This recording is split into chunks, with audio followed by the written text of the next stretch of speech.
ka sa utang, napakarami mong utang, hindi ka na makatulog sa dami ng mga problema pinagdadaanan. Ganon din, lagi kang talo sa mga tinatayaan ninyo. Magulo ang inyo pong pamilya. Ang asawa po ninyo, lagi kayo nag-aaway, lalo na sa pera. Or kaya may mga bisyo na hindi maiwas-iwasan. O kaya yung anak ninyo ay masyadong pasaway, napapabarkada at saka may mga bisyo. Mainam na gawin nyo po ito sa pamamagitan ng bawang. Ang bawang po, mga bossing ko, ay makakatulong upang sa ganon, mawala mga kamalasan na nakadikit po sa inyo. Gawin nyo po ito ay umaga lamang, mga bandang alas 7 ng umaga. Mula sa inyo pong ulo, talampakan, pati kilikili, lahat po yan. Pero wag nyo nang tatanggalin yung mismong balat po ng bawang. Ito po, mga bossing ko, ay baka po mag-init ang inyo pong katawan kapag po ito ay tinalupan po ninyo. Ganyan lamang. At pagkatapos, mga bossing ko, mula ulo hanggang paa, talampakan, alak-alakan, lahat po yan paikutan nyo ng bawang. At paulit-ulitin nyo na lahat ng malas po ninyo ay mawawala na. Kailanman na hindi na kayo mamalasin pa. Ganon, mga bossing. Mas mainam kapag tapos ka ng ipaikot-ikot sa inyo pong buong katawan, ilagay nyo sa palad at sabihin nyo po dito, kayo ay magkakaroon ng maraming pera. Mawawala na mga kamalasan ninyo. Hihigupin na ng bawang na ito lahat ng inyong kamalasan.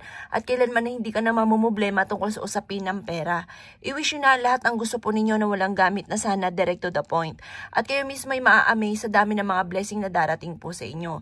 Huwag ka na lang magulat dahil lahat ng mga wish po ninyo ay matutupad po dito. Or kung ngayon po ay lagi kami namalas matapos nyo po itong gawin, huwag kang magtataka, magpasalamat ka na kaagad at i-claim nyo na kaagad ang swerte dahil magsusunod-sunod na ang swerteng darating sa inyo. Kailangan i-mindset nyo po ito at ugaliin ang pagsasabi ng mga salitaing mga magaganda. Dahil once na ikaw po, mga bossing ko, ay isang nega na tao at gagawa ka ng ganito, maaaring mainis ka lamang sa mga pamamaraan dahil maaaring hindi tatalab.